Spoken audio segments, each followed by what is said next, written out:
Bichara Supply Chain,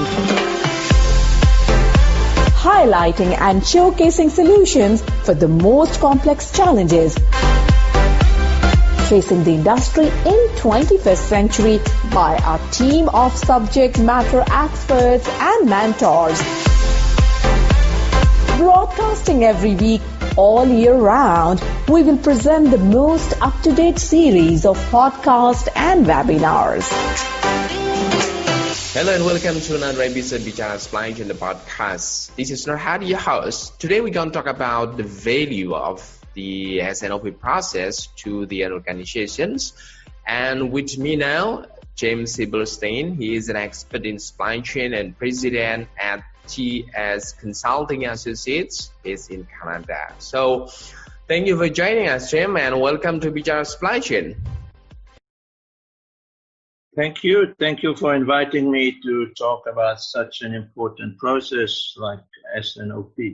Okay, so before you start, can you please tell us a bit about your professional background and what do you do?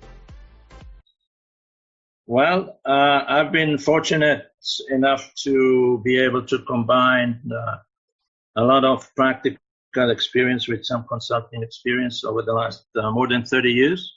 In 1996, I decided to start CS Consulting Associates. We are actually a small consulting company, but we specialized in providing consulting in supply chain management as well as training and education on these topics of supply chain management. I've been fortunate to be able to do actual practical work as production managers, vice president of supply chain, vice president of technology. And in the last few years, I've been focused more and more on educating hundreds and hundreds of students around the world on the principles, the technique, the philosophy behind supply chain management. So that's what we do. And we have also had an opportunity over the years to do many ERP, S&OP implementations. So I believe that I'm very qualified to talk about this topic. Yeah, awesome. So, Chaim, the sales and operation planning is probably the least understood aspect in supply chain management. So, what exactly the S&OP means? Can you please give a brief about that? Yes, sure. Let me start by saying that regardless of the size of the industry, most companies today are facing significant business challenges. I just need to mention what's happening in the last few months regarding coronavirus. Everything is changing. Global competition is changing. Product life cycles are changing. The risks and complexities of supply chains are increasing. So companies are really looking for a process that can help them to come up with one aligned plan that aligns the whole company to be able to better manage those uncertainties. And S&OP has come up in the last few years as really one of the key processes that companies are trying to adopt. Unfortunately, research shows that 40% of businesses still do not have this process. And even if they have it, it does not function very well. And let me just refer you back to the formal definition of what supply chain is. And I'll use for that the APICS dictionary definition. I'm sure everybody heard about APICS, which is an authority in this field. So what does the definition says? The sales and operations planning is a process to develop tactical plans that provide management the ability to strategically direct its business to achieve competitive advantage on a continuous basis. It reconciles supply, demand, new product plan, and tied to the business plan. So basically, it's a process that is trying to close the gap between the business plan, the strategic plan, and the operational plan. However, the output from this process is called, and again, I just use a quote from the dictionary, the agreed upon plan that comes from the sales and operations plan, specifically the overall level of manufacturing output to be produced, stated as a monthly rate of each product family. And this output from the process is called a production plan. And this is where I believe the misunderstanding comes in. Mm-hmm. Because people associate sales and operations planning with production. So a lot of companies that really are not in production, which is the vast majority of companies today, because production is declining as a percentage of GDP, believe that this process is not for them. And if you ask a lot of companies, do you have S&OP, production companies, they'll say, yes, we do. And you ask them, well, what do you do? They'll say, oh, we meet every morning and look at production for the next day or the next week and so on. Because this is how they interpret what S&OP is. It's a production plan, but this is not the objective of production plan. Mm-hmm. The objective of production plan is to provide a plan or a management plan to manage the business for at least 12 to 18 months to be able to anticipate risks and to align the demand with the supply on a longer term basis. It's not what we do tomorrow. It's not what we do the next day or the next week. So this misunderstanding that comes, in my opinion, from the definition itself is causing a lot of the spread of this concept and maybe sometimes the failure of implementing. Mm-hmm. Yeah, and then what are the objectives and benefits for implementing the correct S&OP?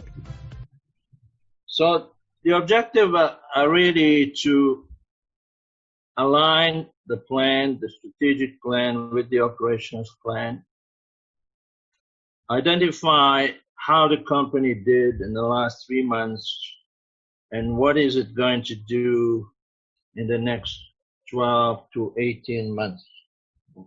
So it's not a short-term plan.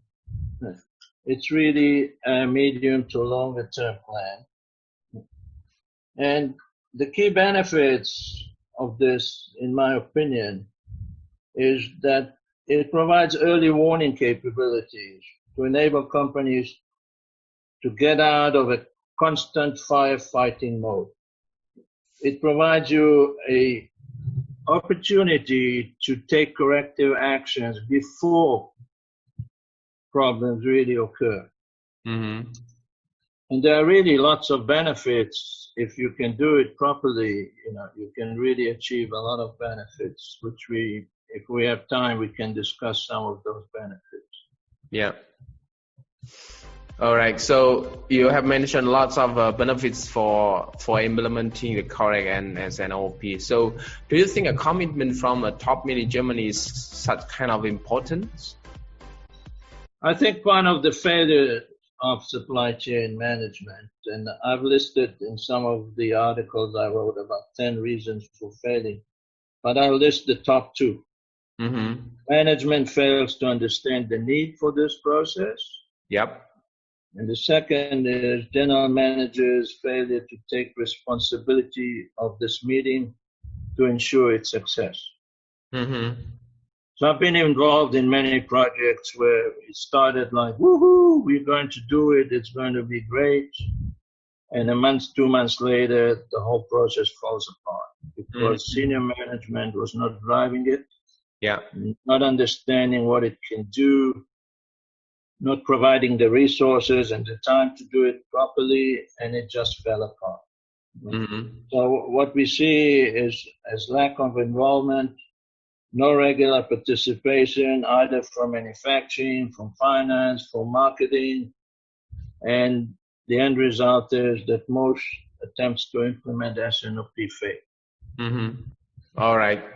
So then my question is about the technology, where now it's changing quite fast. So do you think the technology can take the S&OP to the next level? What do you think? Well, I think technology will help. But in my opinion, most advanced technologies, like we talk about AI and data analytics and so on and so forth, they still cannot match humans when it comes to a couple of critical issues. The first one, the ability to adapt to unforeseen changes. Mm-hmm. Look at what happened with Corona. There's no system, there's no technology that can predict that. Yeah. The second one, technology cannot replace human judgment. And until this happens, and until technology becomes very flexible and can replace human judgment, this process, in my opinion, will be heavily dependent on humans. Mm-hmm. This is a process where once a month, all functional heads are going to meet. All functional VPs, directors, high level, are going to meet and look at where were we, what's coming, what do we have to do to be able to better service our customers and maintain our competitive advantage. No technology can do that. Would technology help us to do better decisions? Yes. Would it do better analysis? Would it improve our data analysis, forecasting, and so on, and give us some better decision support tools? Yes. Would it replace human? My answer is no. Understand. So, yeah, before we close our conversation, do you have any final thoughts that you'd like to share with our listener? I believe that it can provide a better global visibility across multiple supply chains. And most companies today are global, which will lead to reduced risks, faster response to unexpected events, like, as we can see now, what happened. Most supply chains are being affected by the virus. I believe that companies that had or have a mature, well-functioning supply chain will be able to respond much faster and recover a lot faster from what's happening now that is impacting most supply chains. Companies that do not have it, I think, will suffer a lot longer, and recovery will be a lot longer. I believe S&OP can reduce supply chain operating costs, logistics costs, will improve your inventory. Yeah. Improve your forecast accuracy. It can enable you to better manage demand volatility and better response to changing demand and better and faster customer service. So for me, it's a vital process. Companies I worked with have shown remarkable results as a result of implementing S&OP in place, that have a solid, mature S&OP process. So to me, it's just a matter of time before more and more companies will start implementing it, and hopefully implementing it correctly and achieve some of those benefits. Wonderful. Okay, so thanks for sharing on Bicara Supply Chain, Chaim. That's my pleasure, and thank you for inviting me. At Bicara Supply Chain, we are committed to driving global perspective to embrace technological adaptation in improving process efficiencies. Don't forget to subscribe, like, and share Bicara Supply Chain. And stay tuned for the latest updates. To learn more, visit our website www.bicharasupplychain.com. Thank you for listening to us. We look forward to seeing you at our next episode.